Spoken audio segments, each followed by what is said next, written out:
Part 4 of Long-Term Recovery Basics.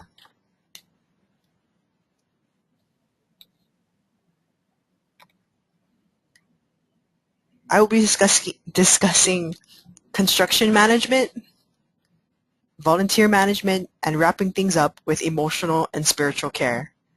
So thanks for sticking with us.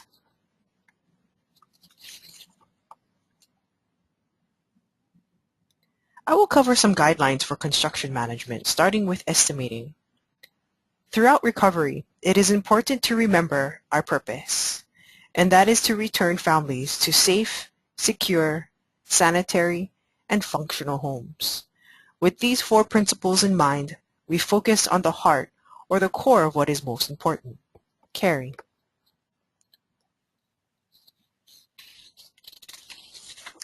Each project will need a detailed estimate of what needs to be done, what skills will be needed, and what materials and labor it will take for that to be accomplished. One resource available to LTRGs is the services of Dale and Jean Piercy. Jean is pictured here, and both provide detailed training for construction estimation. We have borrowed a few photos from the Piercys as we talk about estimation and construction. And I'll give you a minute to take down their information. So let's take a look at the examples of construction estimation in a minute.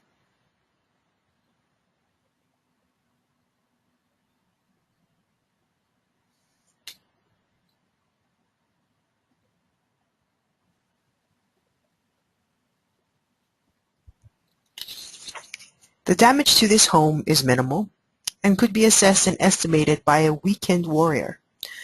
A weekend volunteer work group could most likely get this done over a weekend as well. This is beyond the realm of a weekend warrior and needs a high level of skill to assess and estimate. We need to define the major damage which was done to the roof, also the exterior, the interior of course, the foundation, electrical perhaps, plumbing, and much more. So we need to also remove the tree. This is a job for professionals, and as extensive as the damage to the house is, it could be worse if you dropped it on the house next door. And so this is reserved for professionals only. This project will also take a high skill level to assess, because there are many hidden issues that will need to be addressed, including sensitivity. It may take the use of a bulldozer and some other heavy equipment, a plan for debris removal, and an awareness of gas lines and water lines, power lines and sewer lines, and also, most importantly, is sensitivity. One thing that a lot of us who do this work often have to remember is that we can get a little bit careless. We talk about all the stuff that might be lying on the sidewalk as debris, but the debris is grandma's dresser, the rocker that she used to sit in, and the photo albums and the things that we all find very important and precious to us. These are the necessities that will be needed for people to reach a new normal. In this house, inaccessible because of the damage, are all those things. And it certainly would be extremely insensitive to this homeowner if you would have to just plainly tell them it would have to be bulldozed and hauled away. Sometimes the best way to approach this is to make a good faith effort to estimate and rebuild, and let the client decide, slowly and painfully, that it all has to go.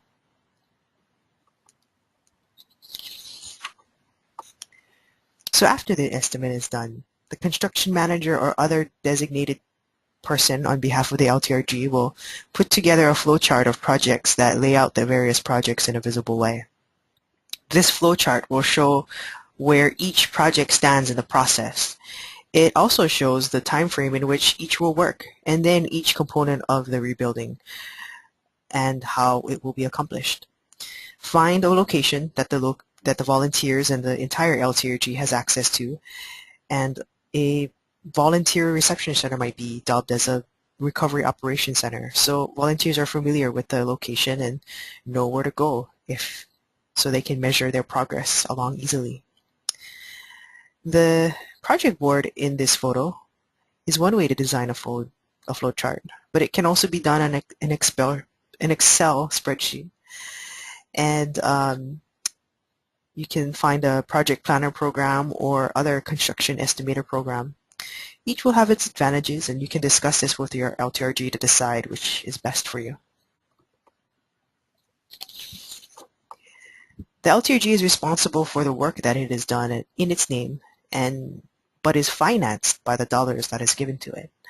The LTRG is also responsible to the survivors, the community, its governing board, and also the volunteers. Therefore, it is essential that the LTRG provide the site supervision to make sure that the things that are being done in a professional way, and it will provide, of course, safe, sanitary, secure, and functional houses for the people who live in it. So no matter how experienced the group may be, the LTRG must still provide supervision.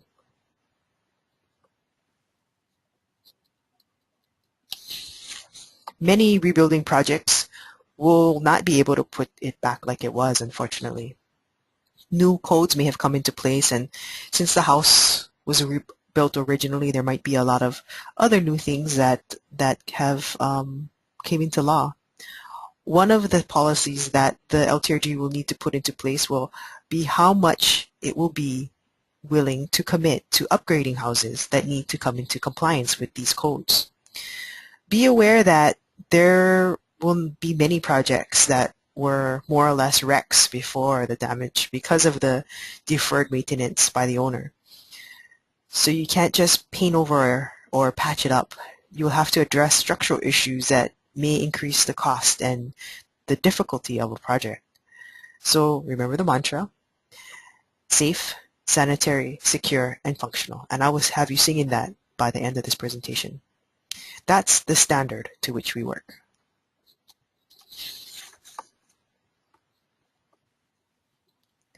Safety is key. Don't be stupid. We've all done it.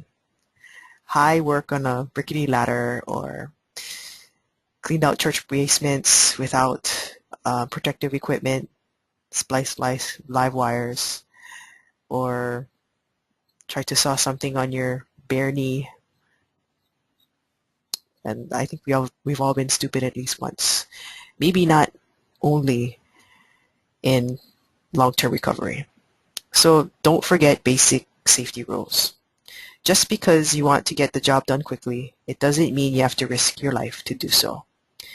Sometimes people have the tendency to cut corners, and seeing all the work that needs to be done and knowing that the group has only a few hours or few days to finish it. So in the enthusiasm of a rebuild, it's a great temptation to rush things, to take chances, to do something beyond one's capability. Don't do it. Okay, just don't. The ultimate responsibility for staying safe belongs to the volunteer, but a well-prepared LTRG will put in place procedures, oversight, materials, and equipment to make it as safe as possible.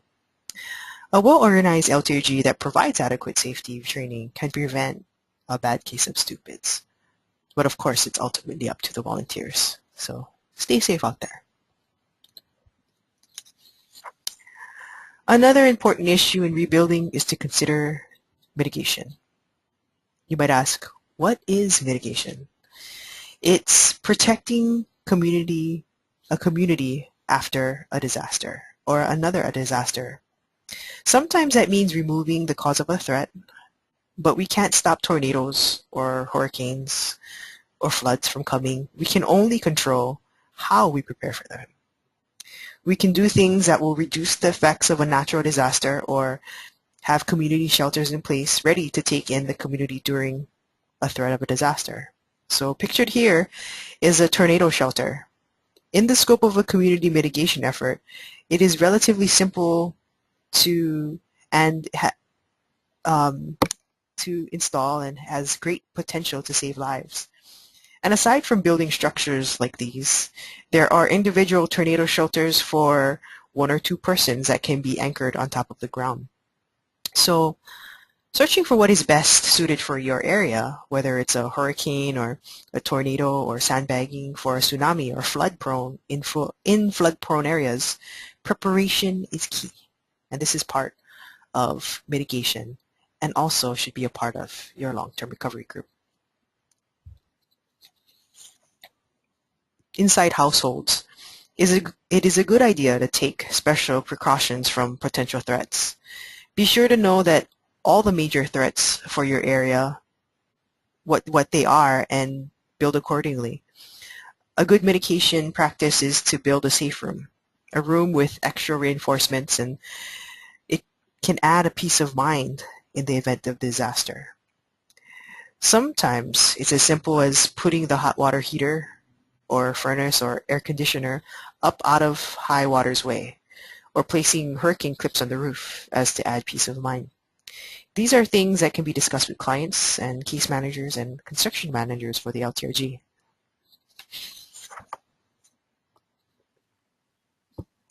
Mitigation can get more complicated, such as elevating homes or in a flood or hurricane-prone areas. So this significantly raises the complexity of a project if you choose to do something like this. The skills required to build on an elevated platform, and you must also consider the cost. But if we are to continue to live in places where hurricanes happen, then these things need to be considered, most definitely. The purpose of mitigation is not only to satisfy some requirement or regulation, it is listed here. And although it takes much more skill and effort to properly plan mitigation efforts for structure, it is to help the inhabitants return to a safe place.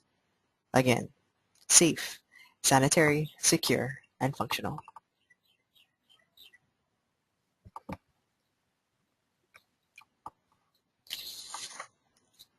Effective mitigation efforts can reduce damage and cost of a rebuild in the long run. So listed here are some places to get involved and learn more about other preparedness practices. Mitigation can benefit the entire community as well as a whole, and it can help them recover quickly and efficiently after a disaster. Rebuilding. Here are some guidelines for determining if there is a need for the LTRG to participate in rebuilding a home. Nearly always, faith and other voluntary groups will only work on privately owned land or primary residences. We do not do vacation homes or outbuildings or commercial structures or rental properties, but there are some exceptions. I'll give you two examples. A second house on a property owned by people in the first house was occupied by an aged parent, a handicapped child, or another family member who is not the actual owner of a part of a family structure construct. So here's a short story. In Cedar Rapids in 2008, in a Czech village, there were a number of situations where two families lived side by side for a number of years. The husband in one of those families died, and the couple in the other home bought the first home and rented it back to the widow. It was technically a rental, but it was really a means to help a neighbor to support a more needful friend who did not really provide a significant source of income to the actual owner. So these specific cases would need to be handled on a case-by-case benefit, but it is important that recovery organizations not develop guidelines that are so restrictive that special needs such as this one cannot be considered for rebuilding assistance. You can see that other criteria that is listed here on the slide.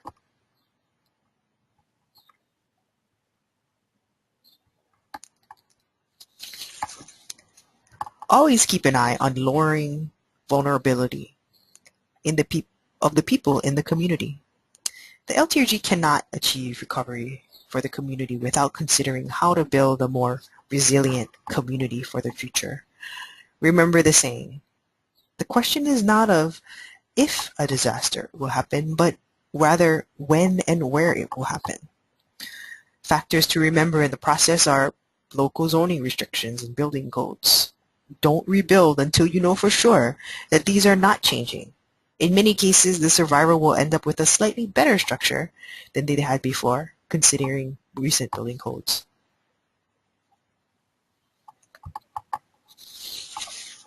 Volunteers.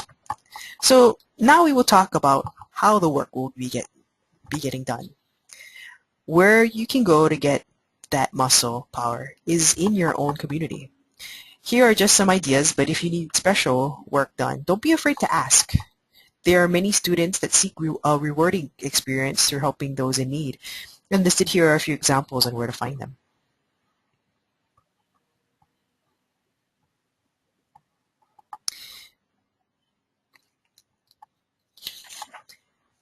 Here are some more examples. There's a group of retired plumbers from New Jersey who make it a practice to come to disaster-affected communities. However, they make sure that they are accepted by the local union and regulatory bodies. They also help with the dirty work of heavy-duty plumbing that requires specific skills and knowledge. They set it up so later volunteer groups with general skills can set sinks and toilets and things like that. So, and there are many groups like this across the country.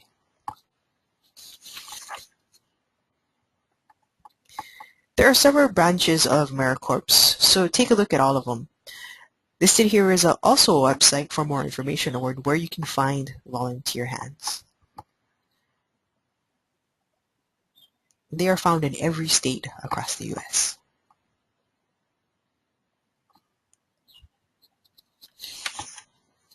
Managing volunteers is vital to the success of the LTRG. It is important to show those who are helping in our community that they are appreciated and that the unique skills that they bring to the table are not overlooked.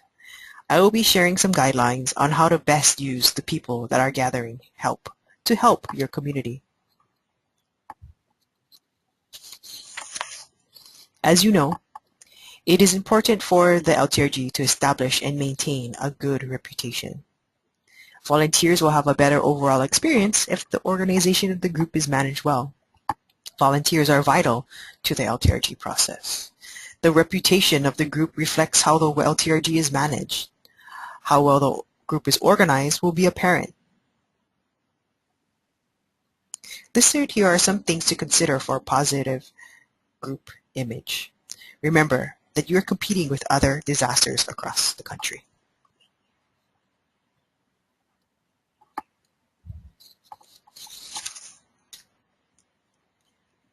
Local, state, and national organizations will help a group that has established a good reputation. Volunteers will need to be more apt to help a group that has a positive image in the community. Volunteers will skip a group that has a history of mismanagement, fighting, poor judgment, and secretiveness. Be out in the open. Be nice to people.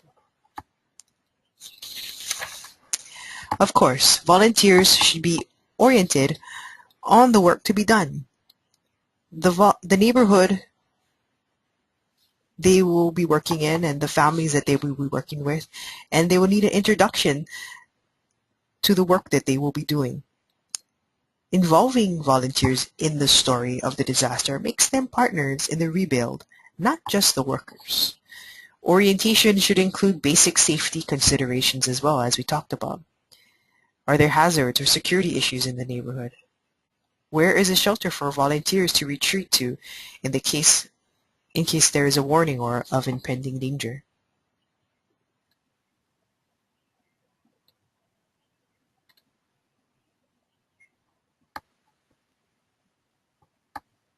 Where is the nearest hospital or ER? The volunteers need to be introduced to the neighborhood they will be working in and what the cultural, social, economic makeup of the community is. Will they possibly encounter language barriers? Share some of the stories of survivors and allow them to get a feel for who they are helping. Involving volunteers in the story of the disaster makes them partners in the rebuild, not just workers. So be sure to also paint a picture for volunteers on what difference their work will make to the most vulnerable population affected by the disaster. Not only does this give them direction, but it will also give them a sense of satisfaction to know that they are doing the best that they can for the community. They should also be made familiar with where the materials are located and when they are delivered. And who do the volunteers call if there's a problem with the safety? The volunteer management process makes or breaks the muscle you have available.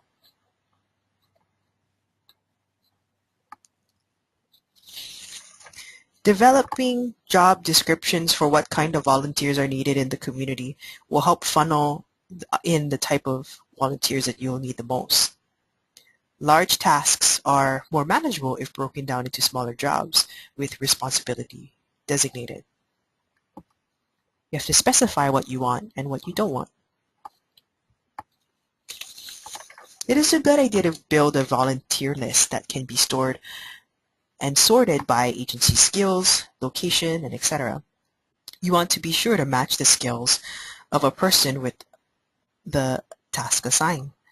An electrician will not make much progress for the LTRG if he's outside raking leaves. I don't think this guy looks very happy right now, even though he's smiling. He's probably confused. So along with getting the project estimated or planned, resources gathered, permissions obtained, agreements with all the participants, especially the client, volunteers need to be provided with meaningful work. If a group of skilled builders travels several hundred miles, uses up vacation time and their own money and resources, and then are put to a menial make-work job, they're probably going to be PO'd and they're not going to return home feeling rewarded and not want to do another disaster trip. So match skills, make sure you know who you're working with.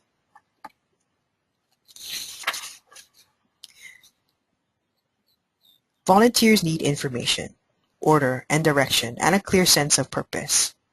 Establish policies that will help volunteers stay organized and will in turn create a better overall experience for the individual volunteer. Ultimately, it will help the LTRG with better quality control. Participating agencies that are part of a recovery group should share a common standard for the use of volunteers. Be ready for your volunteers. Have job assignments, material, and the material, the transportation, or whatever it may take to get them ready to arrive for their work. Everything should be ready. Volunteers are there to make a difference and to have a positive experience helping others. Sitting around for hours waiting to start work will not accomplish this, and be assured that they most likely will not come back. Or if you're working with college students, they might get into shenanigans that you don't want them to get into.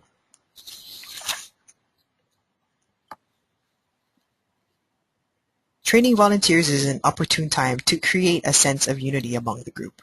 This is a good time to share the mission statement and other documents that can help educate the volunteers, and not only the LTRG, but the community as a whole. Organizing accommodations for volunteers is important in showing good hospitality, especially if they are coming from out of town. There may be a cost involved for feeding and housing these volunteers, so be sure to find space that has adequate facilities for the volunteers to feel comfortable. Staying organized with the LTRG will help find these accommodations and keep expenses low for volunteer groups. Again, there's much to consider, and these are just a few highlights.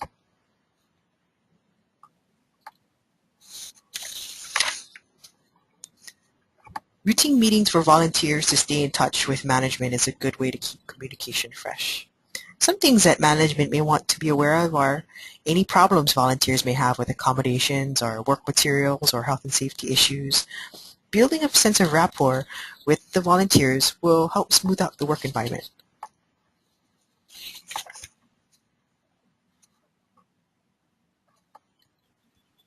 We all can get caught up in the day-to-day tasks of our lives and forget our sense of purpose. As time passes while working with your volunteers, you remind them that they are serving a greater purpose, as you are by listening to this webinar. Reminding, share your successes around the community. This can help break the monotony of day-to-day work and recharge your sense of meaning. The most meaningful experiences for volunteers are connecting with the homeowners. It can be easier for volunteers to connect with families when there is a good case management system that works closely with volunteer management. Rebuild volunteers have no way of knowing which of the many houses in a neighborhood needs their gifts. The only way that volunteers know if a homeowner really needs their labor is through a really good case management system.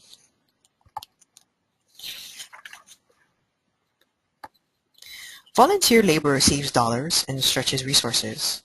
A concern that an LTRG may have regarding labor is finding the right volunteers and forming rebuilding groups.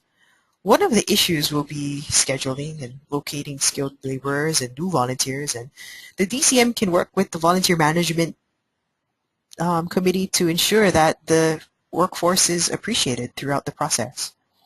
The survivor will often be grateful for the volunteer work, and the DCM can be the link to let the volunteers working on the case know just how much their work is appreciated. Listed on this slide are a few things DCMs can get involved with. All the factors listed here should be considered to allow the plan developed in a case management process to be carried out to completion. The volunteer work is essential to being a good steward of donated resources. Many groups are eagerly waiting to do their part to help a community rebuild. Find them and ask them. Pictured here is a very happy volunteer, and a smile like that can always do good in the community. Always makes me happy.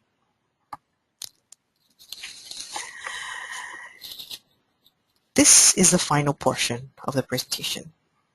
Emotional and spiritual care. Emotional care offers a person an opportunity to express emotions without judgment. Emotional care takes on many shapes and applications and can have many different purposes. A critical part of emotional care is listening. To acknowledge and recognize the validity of what someone is trying to share, whether that takes the form of tears or words, is to offer basic emotional care. It is through listening that you can tell if the person would be better served by mental health, physical, or spiritual services that facilitate access to those services.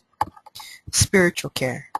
Spiritual care is to devote presence, attention, and respectful assistance to helping people discern what is the meaning of in their life now, and now that they're in this new environment of destruction and pain, and to also know and help them discern how they will seek to live out that meaning as recovery unfolds. A ministry of presence, or the art of hanging out, or as it is also called, is to provide a non-anxious presence. While holding an outreach hand or offering a cup of coffee or cleaning out a home, you provide support by just being there. This vulnerable and stressful time, this is a very stressful, vulnerable, and stressful time, and should not be used as a venue to convert people to someone's own beliefs, and should be avoided. I thought this was a great quote that sums up how a small act of kindness can help. And it says, even the smallest act of caring for another person is like a drop of water. It will make ripples throughout the entire pond. You may be familiar with this diagram. This is also known as the emotional and spiritual continuum. Of course, to move past the lowest point of recovery is not easy. While time alone will certainly make the difference, most individuals and families will need an intervention. A long-term recovery group, or LTRG, is part of the intervention that can change a community from being disaster victims to disaster survivors on the road of recovery. Another way of looking at this diagram is to apply it to both individuals and the community as a whole. This model begins at the pre-disaster stage, then there is a threat of a disaster, and people are in fear. When the disaster strikes, everything changes, and in the time following the incident, we often experience many heroic deeds. For example, neighbors and first responders help to locate rescue victims. This can lead to a feeling of euphoria, and the community pulls together to help each other. If the disaster receives a presidential declaration, people may be excited that help is on the way. FEMA will take care of them. A lot of people believe this. I have homeowners insurance and therefore we'll be all right. And some people believe that as well. So in many ways, it's a honeymoon period. Unfortunately, some may have to discover that the insurance isn't going to cover all that they need, and FEMA's assistance is not going to be enough either. This illusion will set in, and this can bring a feeling of despair and hopelessness, and they may feel that they no longer have control over their own recovery. Individuals and the community as a whole will feel helpless and hopeless. Some disaster survivors will be able to return to where they lived prior to the disaster, and some will be displaced. However, wherever the members of the community may find themselves, every person will be seeking a new normal, or a point where they will be comfortable again. The community as a whole will be looking for ways to rebuild, whether it is physically, emotionally, or financially. Every person that needs and wants help should receive help receive the help to get to a new normal. As the community organizes short and long-term recovery efforts, these workers begin individual assessments. The caseworkers will help families develop a recovery plan, and as they work through grief and loss, individuals and families begin to take control of their lives again and find hope in the future. Caseworkers are laying down the foundation of a successful case management system. As individuals and the community as a whole work through recovery, they arrive at a new normal. The community has arrived at a comfortable place. Preparation for future disasters is underway to work on building a more resilient community. You might see yourself at a certain point in this process, or you might have a sense of where your community is. Either way, identifying where you are can help you move forward.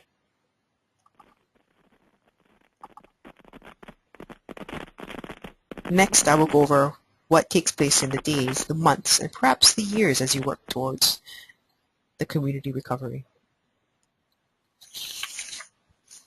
Hope is a difficult term to define, yet it is something that is essential in recovery. The loss of hope is despair. Despair is one of the most crippling human conditions. It can adversely affect other areas of physical, mental, and spiritual health, and therefore some of the most powerful intervention by spiritual care providers can be those that stimulate hope.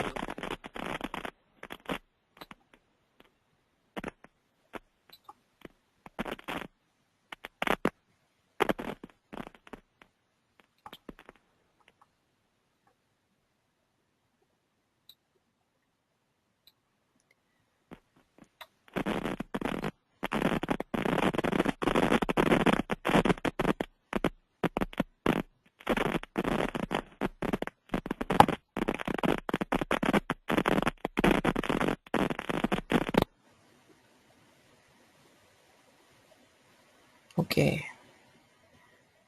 Sorry about the background noise.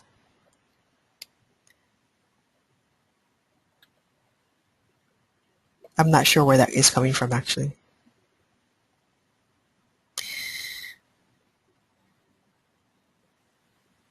The spiritual journey of those affected by a disaster primarily involves an ongoing process of introspection, learning, and action in order to move on with life.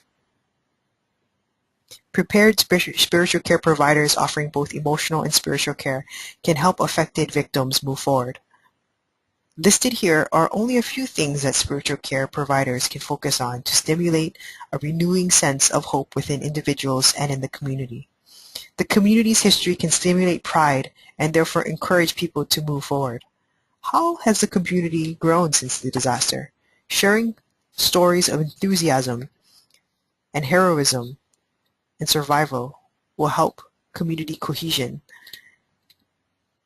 as efforts continue to grow.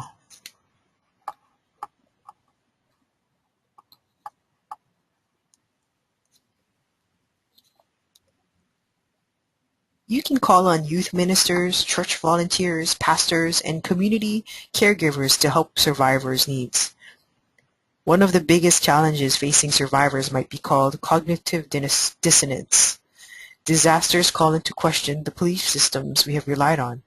While our belief systems are inadequate to understand what has happened and why, it can be a spiritual crisis.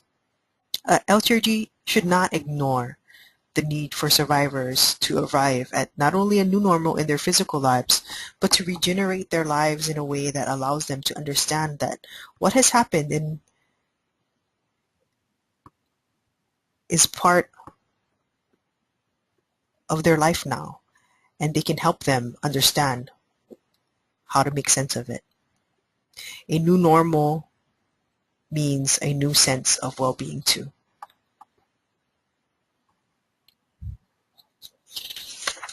The LTRG will help survivors to establish trust again in their community by providing safety and security, provide opportunities to allow them to vent and validate feelings. Anniversary of disasters require a special care. Feelings of fear, anger, and pain can be triggered at the mark of these events. This can be true for the survivors as well as the caregivers. It is important to care for both within the recovery process, during and after completion. Spirituality is a broader concept than religion or faith or any faith tradition.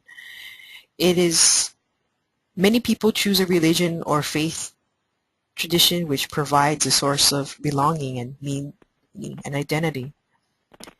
Spirituality is broader because every person has a sense of spirituality, whether or not he or she belongs to a religion.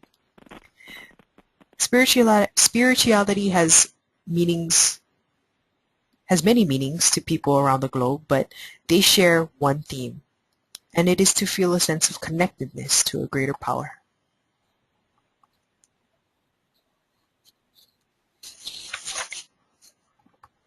There is a cost to caring. Caregivers who listen to clients' stories of fear, pain, and suffering may feel similar fears, pain, and suffering because they do care. Sometimes we feel we are losing our sense of self to the clients that we serve. Those who have enormous capacity for feeling and expressing empathy tend to be more at risk. Just imagine the disaster case manager connecting to 3 or 4 families and their path towards rebuilding their lives. Compassion fatigue, however, can affect anyone involved with the long-term recovery process. And here are some guidelines for self-care. You have to take care of yourself too.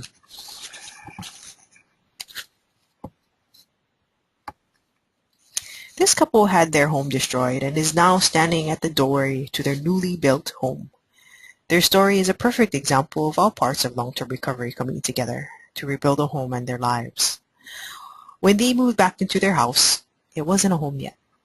Sure, it was the same size, it was the same floor plan, and on the same lot, but it was still empty of the things that make it a home. In their neighborhood, families from around the block came by to help them. They made copies of pictures of their grandkids and shared blankets and also bought pots and pans and dishes, and these are things that made it a home. After much care and effort, it became a home. While not the direct responsibility of the LTRG or rebuilding group, it it is a part of recovery. And maybe the spiritual care committee can help put this kind of work into action. Please be sensitive to knowing that as we are rebuilding homes, as we are rebuilding homes, we are also rebuilding their sense of belonging.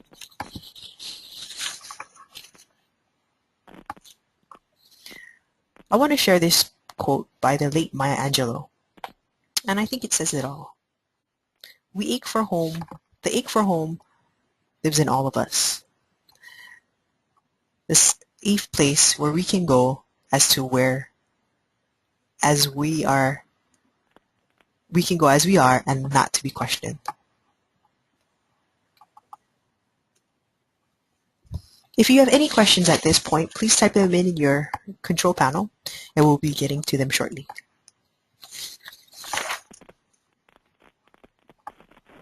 As we welcome families back into their new homes, we must remember that all the lessons that we've learned all along the way. And we must also remember the people that took part in recovery and be sure that we have a way to stay in touch and should there be another emergency where you may need them. There has been a lot of hard work up to this point, and now that it's time to rest, rejuvenate, enjoy the day, and prepare for tomorrow. Don't forget to celebrate your achievements. A celebration is a great opportunity for the community to express gratitude for all those that have worked on the rebuild. So is it the end? Not the end of the presentation, but the end of the long-term recovery process. There will come a time when you realize that it is time to start shutting down. The work that was identified in the early planning stages has probably been accomplished, and maybe resources, either volunteers or funding, are running out. Everyone involved, including the board of directors and the program team, need to be a part of this discussion. It is important that these early discussions be kept private. Premature word of the program closure can have a negative impact on the community. When the time is right, you can make an announcement. A recovery program is an ad hoc organization designed to put itself out of business. So closing the program down is a natural part of the program cycle. Closure may mean a change of focus or a change of mission. It can mean that the initial mission has been accomplished or completed, and it can also mean that the organization may enter a new stage of its life for the individuals or involved as well as the community. So know when to end. The closure process. Program managers can choose a reasonable closing date for the program, one that provides enough time to get everything done. A typical recovery program may take a few months to close down. When the time comes to close down the program, follow an orderly process. There are several key steps that should not be overlooked. And here are some things to consider. Return items, settle accounts, discontinue utilities, close bank accounts, inform clients in the community that donors that they are going to be shutting down, complete a final audit, and leave a forwarding address for any kind of mail, and make sure to celebrate and express appreciation. Cataloging remaining inventory can help to determine what to do with leftover resources like those listed here. A system used to maintain financial, employee, and climate records may help to maintain transparency of the group and to determine what to do next. There may be commitments that were put aside or accidents that the LTRG will need to keep on track for financial and legal purposes. Other things you may want to keep track of are the volunteers that worked with the LTRG. You may be able to show appreciation later in the year when holidays come around. Evaluation can help you learn about your process, what worked and what didn't. Listed on this slide are a few things to consider when conducting an evaluation. The final evaluation should include data that shows how the recovery helps survivors.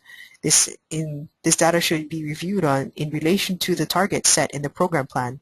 Be sure to include the number of homes rebuilt, other recovery accomplishments, resources, both money and donated materials, resources utilized. The evaluation should also look at what was well done, what might be done differently, and what might not be done to prepare, what might not be done in the future. And finally, what might be done to prepare for future disasters. Now we can take your questions.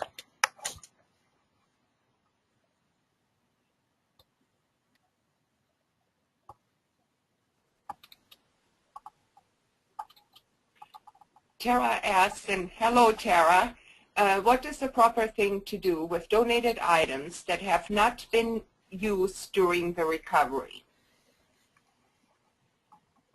Tara, I think it's I would go back to the donor. If it's a material good or if it's donated money, for instance, from a company or a business or another organization, I would ask them what they would like for you to do.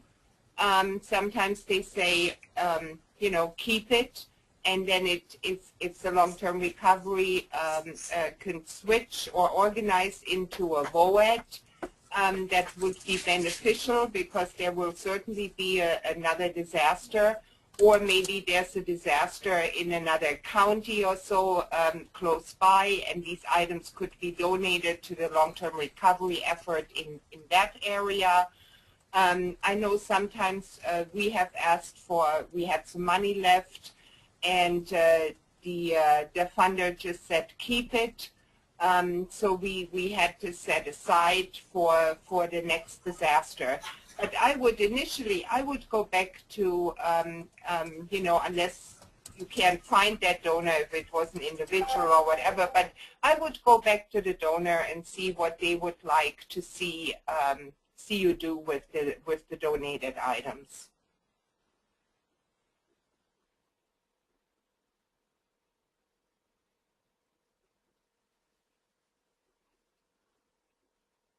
Any other questions at this time?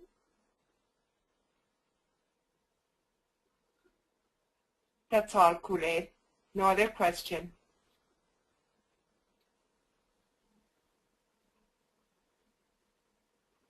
Oh, I think there might be one coming up.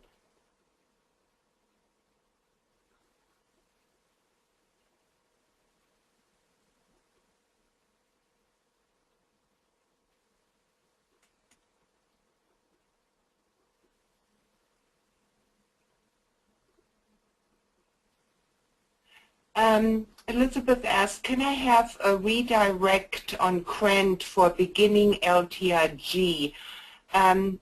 Elizabeth, if you're asking for a CWS grant, please contact your emergency response specialist from CWS. I'm not sure where you're located in the country, and my colleague can certainly work with you on that. And you can go to our website and also find out and see our areas of responsibility there and who to contact.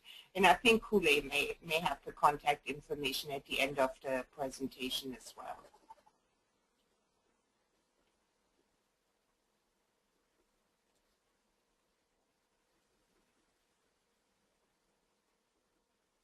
Kule, that's the end of questions.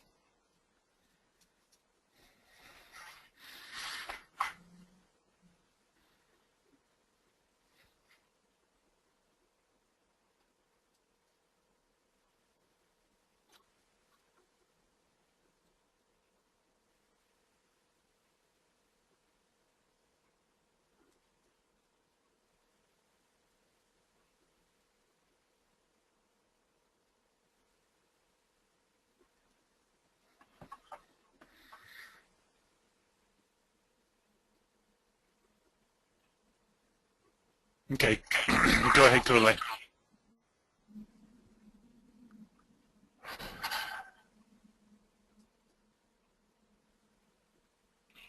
As you can see, we have our slides with the additional resources that we also showed you at the end of part 1 and 2 yesterday. Please don't hesitate to go to cwsglobal.org, our website. As I said, you can get the information to contact one of the emergency response specialists directly.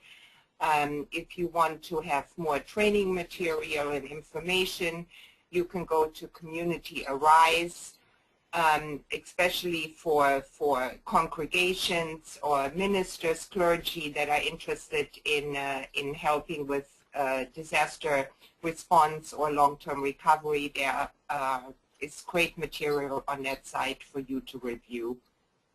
Thank you, Suzanne. I'll take it from here. I was on mute, actually, and I was talking to the empty room. So thanks for that. You can go to National VOAD, where they also have a lot of information on and templates to help you with your long-term recovery process.